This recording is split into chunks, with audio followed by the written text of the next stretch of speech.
बिस्मिल्लाहिर्रहमानिर्रहीम। काला रब्बि इश्रह ली सदरी वयस्सिर ली अमरी वहलुल उक़दतम मिन लिसानी यफ़क़हू क़ौली। प्रिय स्टूडेंट, अस्सलाम वालेकुम। आज के इस लेक्चर में हम कुछ बेसिक ऑपरेशंस के बारे में स्टडी करेंगे, उनकी कुछ एग्जांपल्स, कुछ उनकी एप्लीकेशंस। जैसे कि फर्स्ट ऑफ ऑल डेफिनेशन एक simple, subtraction of matrices. Addition of matrices हम ऑलरेडी डिस्कस कर चुके हैं कि कोई से दो मैट्रिसेस उस वक्त ऐड हो सकते हैं जब उनका ऑर्डर सेम हो। अगर उनके ऑर्डर सेम नहीं है तो वो कभी भी आपस में ऐड नहीं हो सकते। सेम यही कंडीशन जो है वो सब्ट्रैक्शन के लिए कोई से दो मैट्रिसेस उस वक्त सब्ट्रैक्ट हो सकते हैं जब उन दोनों का ऑर्डर सेम हो। और सब्ट्रैक्शन इटसेल्फ कोई चीज नहीं है, असल में ये भी एडिशन ही है दो मैट्रिसेस की। जैसे कि यहाँ पे आप देख सकते हैं a minus B is equal to A plus minus B, यानी दो मैट्रिसेस हैं, एक मैट्रिक्स ए है और एक नेगेटिव बी मैट्रिक्स है। इन दोनों की एडिशन है और ये एक्चुअल में सब्ट्रैक्शन कहलाती है। जैसे आपके पास ए और बी दो मैट्रिक्स आपको जो है वो गिवन है, आप देख सकते हैं। अगर आपने ए माइनस बी निकालना है तो a प्लस माइनस बी, यानी फर्स्ट ऑफ ऑल आप क्या करेंगे, b का नेगेटिव मैट्रिक्स माइनस बी निकालेंगे। तो जब आप माइनस बी यहाँ से सिंप्लीफाई करेंगे तो हमें वहां पे क्या करना पड़ेगा कि उसके तमाम एलिमेंट्स जो हैं उनको, उनकी साइन को चेंज करना पड़ेगा। जैसे b मैट्रिक्स हमारे पास ये है, अगर हमें नेगेटिव बी चाहिए यानी माइनस बी चाहिए तो हम क्या करेंगे, इस प्लस वन को माइनस कर देंगे, जैसे ये यहाँ पे कर दिया हुआ। ये माइनस वन को हम प्लस कर देंगे, ये प्लस टू को हम माइनस कर देंगे। मीन इसके तमाम एलिमेंट्स की साइन को चेंज कर देंगे तो वो b की जगह पे नेगेटिव b की वैल्यू बन जाएगी। वो वैल्यू आप यहाँ पे लिख दें। उसके बाद आप इन दोनों मैट्रिक्स को आपस में सम अप कर दें। सम अप कैसे करना है, कॉरस्पॉन्डिंग एलिमेंट्स जो हैं वो आपस में ऐड होते हैं। आप फर्स्ट मैट्रिक्स में देखें, फर्स्ट मैट्रिक्स का जो फर्स्ट एलिमेंट है वो ये 2 है। सेकंड मैट्रिक्स जो है उसका फर्स्ट एलिमेंट माइनस वन है। इन दोनों को आपस में कंबाइन करना है। इसी तरह फिर जो सेकंड एलिमेंट है वन और इधर जो सेकंड एलिमेंट वन है, इन दोनों को आपस में कंबाइन करना है। और सिमिलरली जो लास्ट फर्स्ट रो के लास्ट एलिमेंट्स हैं इनको आपने आपस में कंबाइन करना है। तो यही काम किया है। टू और माइनस वन जो है इनको आपस में मैनिपुलेट किया जाएगा। वन और वन जो है इनको आपस में ऐड किया जाएगा। माइनस थ्री और माइनस टू जो है इनको आपस में कंबाइन किया जाएगा। एंड एट दी एंड फिर इनको हम सिंप्लीफाई कर लेंगे। टू माइनस वन, चूंकि टू पॉजिटिव वैल्यू है और बड़ी वैल्यू इन दोनों में से टू ही है तो आंसर भी पॉजिटिव ही आएगा। तो टू माइनस वन का जो आंसर है वो आपके पास वन बन गया। इसी तरह वन प्लस वन जो है वो टू, एंड माइनस थ्री और माइनस टू ये फाइव बन गए। यहाँ पे थोड़ी सी कंफ्यूजन होती है स्टूडेंट को अक्सर। ये दो मुख्तलिफ चीजें हैं, इनको जरा गौर से देखिएगा। एक है minus three into minus two,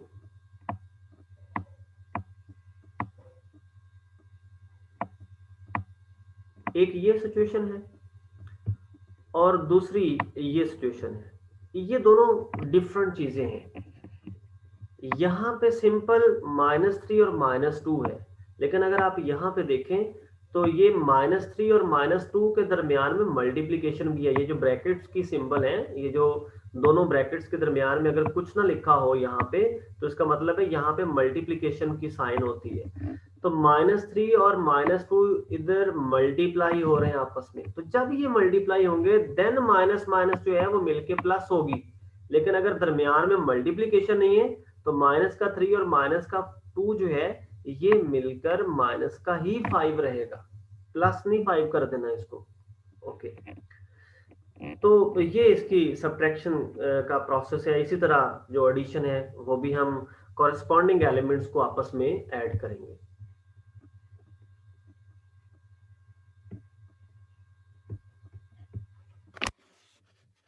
next next one है multiplication of A matrix bye a scalar. अगर कोई मैट्रिक्स ए आपके पास है जिसको इन जनरल फॉर्म आपने उसके एलिमेंट जो है वो ए आई जे की फॉर्म में लिए हैं, और k कोई सा स्केलर है आपने वो फील्ड में से उठा लिया है, k is equal to 1 consider कर लें, 2 कंसिडर कर लें, 5 कंसिडर, -3, 2/5, जो मर्जी आप ले सकते हैं। Then we define the scalar multiple k times a of matrix a by scalar k as ka। तो ka क्या होगा असल में? ka का मतलब है कि आप a मैट्रिक्स के तमाम एलिमेंट्स को k के साथ मल्टीप्लाई कर दें, तो ये इसकी स्केलर मल्टीप्लिकेशन होगी। इसकी प्रैक्टिकल एग्जांपल जो है वो इस लेक्चर के लास्ट पे है, तो उसमें मैं इसको ब्रीफ करूंगा। नेक्स्ट कुछ थ्योरम्स हैं। Let A B m cross n matrices over a field f and consider कर लेते हैं कि small a and small b कोई से स्केलर हैं, वो भी हमने फील्ड f में से उठाए हैं। देन अगर वो दो स्केलर आपस में पहले सम अप करें और उनका जो रिजल्ट आए, मेरी अपनी है। आप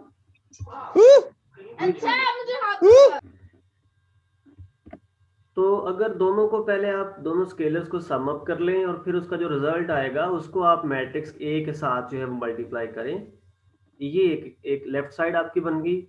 और राइट साइड पे आप फर्स्ट स्केलर को पहले मैट्रिक्स ए से मल्टीप्लाई करें, फिर सेकंड स्केलर को भी सेपरेटली मैट्रिक्स ए से मल्टीप्लाई करें, दोनों के रिजल्ट्स को आपस में कंबाइन करें, तो वो जो टोटल रिजल्ट आएगा वो बिल्कुल लेफ्ट हैंड साइड के रिजल्ट के इक्वल होगा। इसी तरह अगर आपके पास ए और बी कोई से दो डिफरेंट मैट्रिसेस हैं, आप फर्स्ट ऑफ ऑल उन मैट्रिसेस को सम अप करें, उनका एक सिंगल मैट्रिक्स बनेगा, उसको आप स्केलर ए से मल्टीप्लाई कर लें और इसका नाम रख लें इक्वेशन नंबर 1।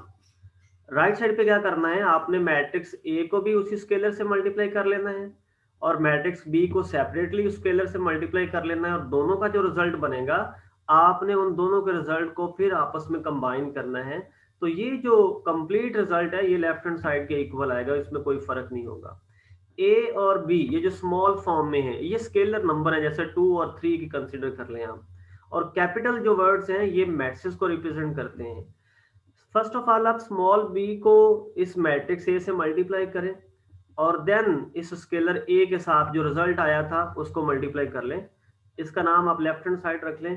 तो राइट साइड पे आप पहले दोनों स्केलर्स को मल्टीप्लाई कर लें और स्केलर्स का रिजल्ट जो है उसको मैट्रिक्स ए से मल्टीप्लाई करें, तो दोनों रिजल्ट्स आपस में सेम होंगे। ये कुछ थ्योरम्स हैं। और लास्ट वन है कि मैट्रिक्स ए आपके पास है, उसको आप 1 से मल्टीप्लाई करेंगे तो कोई फर्क नहीं पड़ेगा, मल्टीप्लिकेटिव आइडेंटिटी से किसी को भी मल्टीप्लाई करें तो वो वही एलिमेंट आ जाता है। तो अगर आप मैट्रिक्स को मल्टीप्लाई करेंगे तो वो कंप्लीट मैट्रिक्स आपके पास आ जाएगा।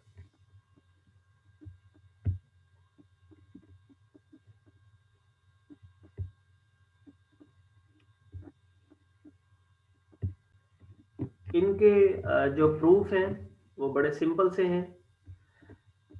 सपोज कर लें जनरल फॉर्म में मैट्रिक्स ए जो है उसके एलिमेंट्स ए आई जे की फॉर्म में है, ये A11, A12, A13 इस तरह की फॉर्म में।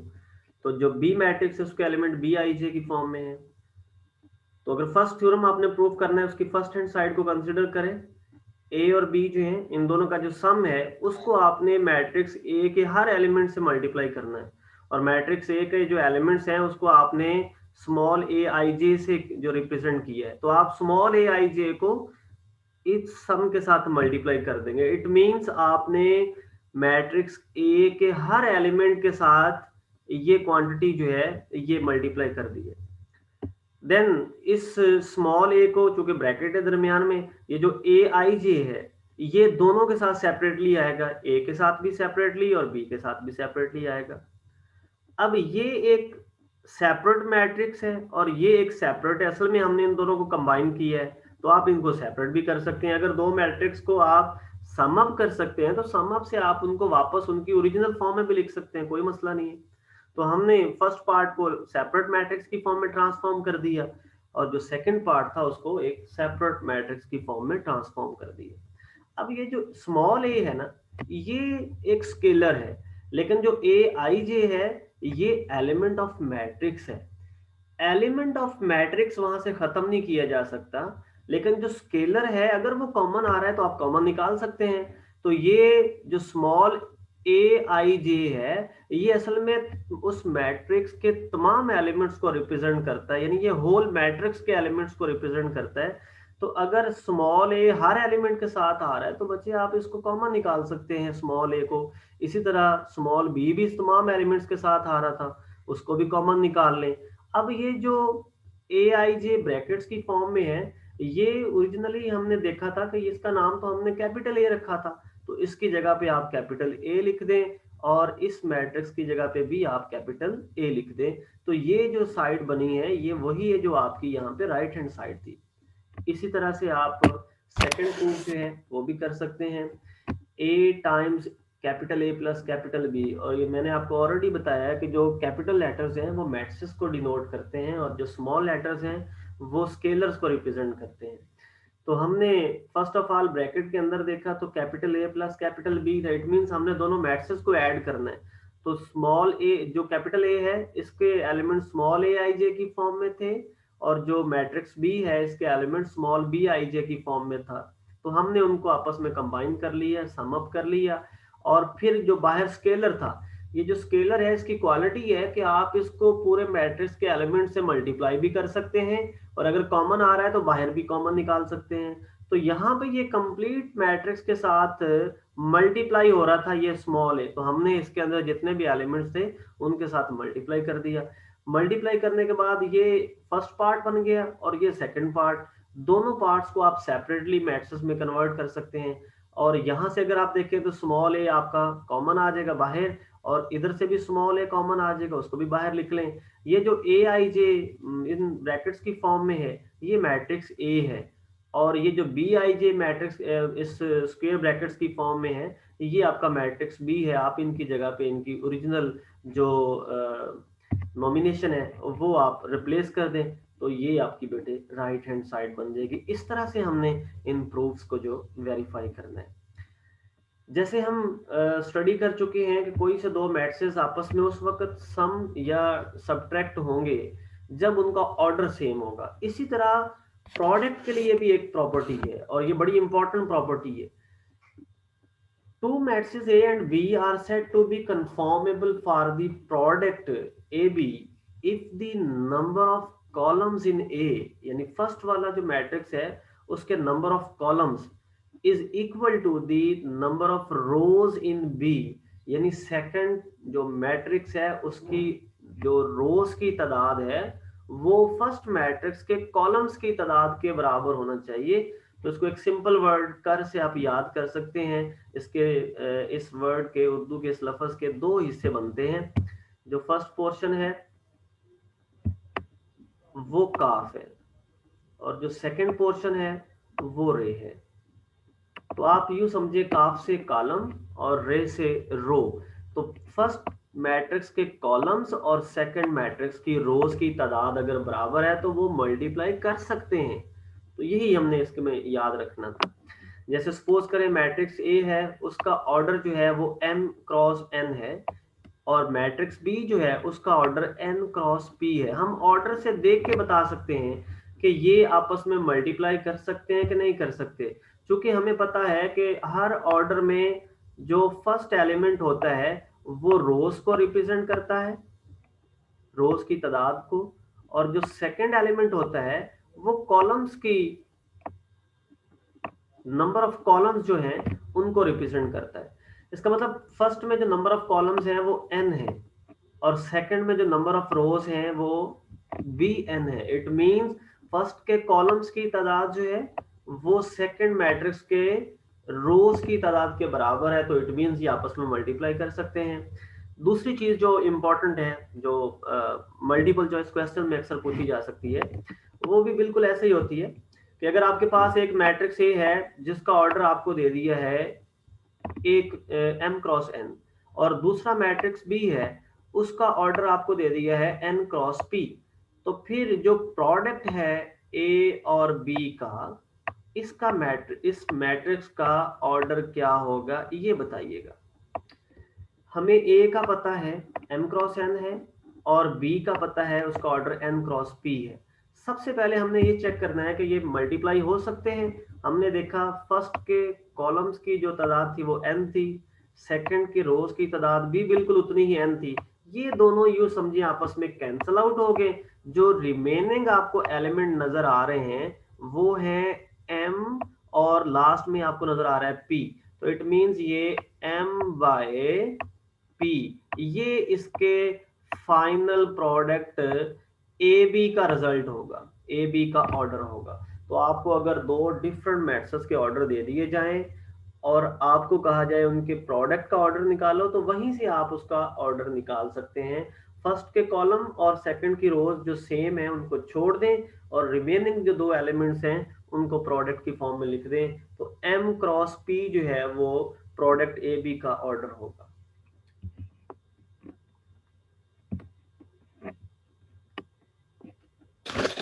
इसी तरह लेट ए हमारे पास मैट्रिक्स जनरल फॉर्म में m क्रॉस n लिख दी है, और b मैट्रिक्स है वो भी n क्रॉस p उसका ऑर्डर है, और जो ए बी है उसका वही ऑर्डर है जो अभी हमने फाइंड आउट किया है, क्योंकि n जो फर्स्ट के नंबर ऑफ कॉलम्स थे और जो सेकंड के नंबर ऑफ रोज थी वो आपस में कैंसिल आउट होगी। रिमेनिंग जो है वो आप उठा के यहाँ पे लिख सकते हैं। मल्टीप्लिकेशन, अगर दो मैट्रिक्स आपके पास हो तो आपने किस तरह से जो है वो मल्टीप्लिकेशन करनी है। लेट्स सपोज इससे पहले हमें एडिशन और सब्ट्रैक्शन के बारे में जो है वो स्टडी करने हैं, तो फर्स्ट ऑफ ऑल हम उनको देख लेते हैं।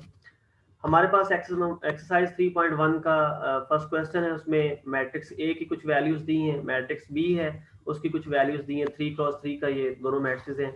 इनको हमने इनमें से एक रिलेशन फाइंड आउट करना है, 3a माइनस 5b। ये हमने फोर्थ पार्ट जो है वो सिंप्लीफाई करने जा रहे हैं।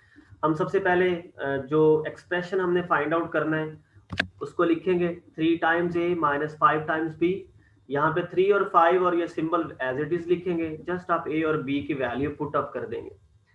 अब सबसे पहले हमने यहाँ पे स्केलर मल्टीप्लिकेशन करनी है। स्केलर मल्टीप्लिकेशन क्या होती है कि जो बाहर स्केलर हो उसके साथ आने वाले मैट्रिक्स के हर एलिमेंट से आपने उसको मल्टीप्लाई करना है। तो इस 3 को पहले 2 से मल्टीप्लाई किया 6 बन गया, 3 को 1 से मल्टीप्लाई किया तो 3, क्योंकि ये -1 था, यहाँ पे साइन थोड़ी सी क्लियर नजर नहीं आ रही, ये -1 था, तो 3 को -1 से मल्टीप्लाई किया तो -3, 3 को 1 से मल्टीप्लाई किया तो ये 3, इसी तरह 3 को -3 से मल्टीप्लाई किया तो -9, 4 से मल्टीप्लाई किया तो 12, 3 को -3 से मल्टीप्लाई किया तो ये भी -9। इसी तरह हर एलिमेंट से हमने इसको मल्टीप्लाई कर दिया, ये माइनस एज इट इज।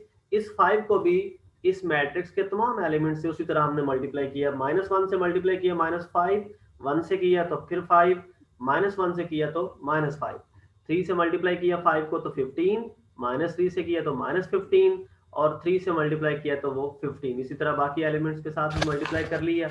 अब इन दो मैट्रिक्स को हमने आपस में सब्ट्रैक्ट करना है। तो सब्ट्रैक्शन और एडिशन का प्रोसेस सेम है, सिर्फ सिंबल का फर्क होता है। हमने क्या करना है कि ये जो फर्स्ट एलिमेंट है इसको फर्स्ट एलिमेंट में ही हम माइनस कर सकते हैं। अब सब्ट्रैक्शन और एडिशन में हमें पता है दोनों के ऑर्डर सेम होने चाहिए। फर्स्ट का ऑर्डर चेक कर लें, इसकी नंबर ऑफ रोज, ये फर्स्ट रो है, ये सेकंड, ये थर्ड, तो 3 इसकी रोज बनती है, फर्स्ट कॉलम, सेकंड कॉलम और थर्ड कॉलम, तो 3 ही इसका जो है वो नंबर ऑफ कॉलम्स बनते हैं। इसका मतलब हुआ कि जो फर्स्ट मैट्रिक्स है उसका जो ऑर्डर है वो 3 क्रॉस 3 बनता है।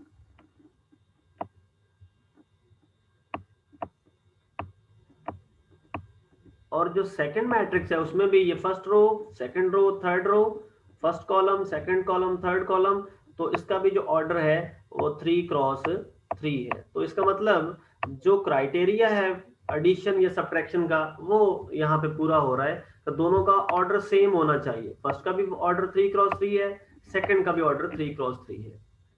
उसके बाद जब आपने इसको सब्ट्रैक्ट करना है तो फर्स्ट एलिमेंट 6, दरमियान में ये साइन लिखेंगे माइनस की, और फिर ये जो सेकंड एलिमेंट है यहाँ पे -5 है तो आप उसको ब्रैकेट में लिख लें। इसी तरह सेकंड एलिमेंट जो है वो सेकंड एलिमेंट के साथ -9, दरमियान में ये सिंबल, और फिर ये 15 आ गया, तो -9 -15 आ गया। लास्ट वन एलिमेंट दरमियान में माइनस साइन, और यहाँ से लास्ट एलिमेंट। इसी तरह थर्ड रो की बात करें तो इसका ये फर्स्ट एलिमेंट और ये इसका फर्स्ट एलिमेंट जो है ये यहाँ पे कंबाइन करके लिख दी है हमने, जो सेकंड वन है वो आपस में कंबाइन करके लिख दिए, और जो लास्ट वन एलिमेंट्स हैं दोनों मैट्रिक्स के उनको आपस में माइनस साइन के साथ कंबाइन करके लिख दिए। देन हमने इसको सिंप्लीफाई करना है। फर्स्ट ऑफ ऑल ये जो डबल साइंस है इनको पहले हम सिंप्लीफाई करेंगे। ये माइनस दरमियान में ब्रैकेट और फिर माइनस है, तो दरमियान में ब्रैकेट का मतलब है मल्टीप्लीकेशन, तो माइनस फिर दरमियान में मल्टीप्लीकेशन अगेन माइनस हो तो माइनस इंटू माइनस प्लस होता है। इसी तरह ये माइनस इंटू माइनस भी प्लस हो जाएगा, इधर भी माइनस इंटू माइनस प्लस, और ये भी माइनस इंटू माइनस प्लस, बाकी उसी तरह फिर इनको कंबाइन कर लेंगे। 6 + 5 11, -9 -15 जो है वो -24। सिमिलरली बाकी भी हम सिंप्लीफाई करेंगे तो ये इसका फाइनल आंसर आ जाएगा, जिसमें हमने दो डिफरेंट ऑपरेशन जो हैं वो एट ए टाइम स्टडी किए हैं। नंबर 1 उसमें हमने स्केलर मल्टीप्लिकेशन, और नंबर 2 दो मैट्रिक्स को आपस में सब्ट्रैक्ट या ऐड कैसे करना है। इसी तरह मल्टीप्लिकेशन है, अगर मैट्रिक्स ए आपके पास ये है, ये मैट्रिक्स बी है बेटे, इन दोनों को आपस में मल्टीप्लाई करना है, तो जस्ट एक रूल आपने माइंड में रखना है। वो रूल क्या है बेटे? उसमें है कि फर्स्ट मैट्रिक्स की आप फर्स्ट रो पहले फिक्स कर लेंगे, उसको आपने देखना है कि कितने एलिमेंट्स उसमें, 3 एलिमेंट्स हैं। जो सेकंड मैट्रिक्स है उसका आपने फर्स्ट कॉलम जो है वो फिक्स करना है, उसमें भी उतने ही एलिमेंट होंगे जितने इसकी फर्स्ट रो में एलिमेंट थे। तो जो फर्स्ट रो का फर्स्ट एलिमेंट है वो इस फर्स्ट के साथ मल्टीप्लाई होगा, यानी 1 × 6, ये आप देख सकते हैं। फिर दरमियान में plus sign, second element second के साथ मल्टीप्लाई होगा। फिर थर्ड एलिमेंट जो है वो थर्ड के साथ मल्टीप्लाई होगा, और थर्ड एलिमेंट चूंकि -1 है तो आपने इधर -1 लिख दिया, और साथ उसका जो एलिमेंट थर्ड था वो -2 है, इनको आपस में कंबाइन करके आपने लिख दिया। आप डायरेक्ट भी माइनस इंटू माइनस प्लस करके 2 भी लिख सकते हैं, कोई मसला नहीं है। ये सिर्फ क्योंकि अभी स्टार्ट है इसलिए आपको बेसिक का पता होना चाहिए, बाद में आप इनको डायरेक्ट कैलकुलेशन भी इनकी कर सकते हैं। फिर जब ये फर्स्ट कॉलम कंप्लीट हो जाए तो देन आपने फर्स्ट कॉलम जो है उसको छोड़ देना है, रो आपने अभी वही रखनी है।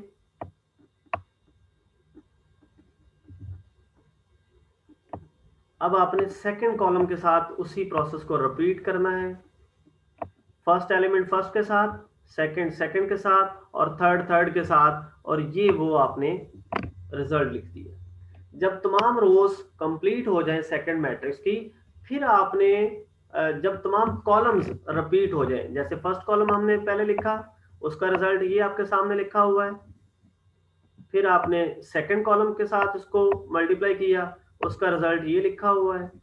जब जितने उसमें कॉलम आ रहे थे, फर्स्ट भी कंप्लीट हो गया, सेकंड भी कंप्लीट हो गया, अब आगे कोई कॉलम नहीं है, तो देन आपने फर्स्ट रो ये वाली ये छोड़ देंगे। फिर आपने सेकंड रो को फिक्स करना है, और सेकंड रो को भी पहले फर्स्ट कॉलम के साथ फिर सेकंड कॉलम के साथ। जब फर्स्ट कॉलम से मल्टीप्लाई करेंगे तो उसका ये रिजल्ट लिखा हुआ है, सेकंड के साथ मल्टीप्लाई करेंगे तो उसका ये रिजल्ट लिखा हुआ है। जब उसकी सेकंड के कॉलम्स खत्म हो जाए तो देन आपने ये रो जो है इसको छोड़ देना है, फिर आपने इससे नेक्स्ट रो जो है उसको फिक्स कर लेना है। फिर उस रो को भी इसी तरह फर्स्ट कॉलम से मल्टीप्लाई करना है, ये उसका रिजल्ट लिखा है, फिर सेकंड कॉलम के साथ मल्टीप्लाई करना है, ये उसका रिजल्ट लिखा है, और इनको सिंप्लीफाई करके आप फाइनल फॉर्म में आंसर लिख देंगे। ये तो था अगर आपके पास ए और बी कोई से दो मुख्तलिफ यानी डिफरेंट मैट्रिक्स हो। अगर आपको मैट्रिक्स ए दिया हो और कहा जाए ए स्क्वायर फाइंड करो, तो फिर क्या करना है? फिर आपने ए बी की जगह पे जस्ट ए इंटू ए ही लिख देना है, यानी उसी ए को 2 दफा लिख देना है। ये भी ए होगा फिर, और इसकी जगह पे भी वही ए आपने लिख देना है, और मल्टीप्लिकेशन बिल्कुल सेम उसी तरह जैसे इनकी हमने की है इसी तरह रिपीट कर देना है। अगर आपको ए स्क्वायर की बजाय वो ए क्यूब कहता है कि फाइंड आउट करना है, या ए 4 कहता है, तो ए क्यूब के लिए आप क्या करेंगे? फर्स्ट ऑफ ऑल आप ए स्क्वायर फाइंड करेंगे। ए स्क्वायर फाइंड करने के लिए क्या करना है? ए को ए से मल्टीप्लाई कर देना है, तो ए स्क्वायर बन जाना है। जब ए स्क्वायर बन जाए तो देन आप ए स्क्वायर जो उसका रिजल्ट आया होगा इनटू ए कर देंगे, यानी ए स्क्वायर मल्टीप्लाइड बाय ए कर देंगे, तो उससे क्या होगा, उससे जो रिजल्ट मिलेगा वो ए क्यूब की फॉर्म में बन जाएगा। तो अगर ए 4 करना होगा तो जब आप ए स्क्वेयर निकाल चुके होंगे तो ए स्क्वेयर वाले रिजल्ट को ए स्क्वेयर से मल्टीप्लाई कर दें, ए 4 बन जाएगा। इसी तरह आप पावर्स की फॉर्म में अगर कोई रिजल्ट आता है तो वो आप कैलकुलेट करेंगे। इसमें मैथमेटिकल मेथड जो है एसएम यूसुफ की बुक है, उसकी एक्सरसाइज 3.1 उसके फर्स्ट 2 क्वेश्चन जो हैं वो अपने एज ए एक्सरसाइज कंप्लीट कर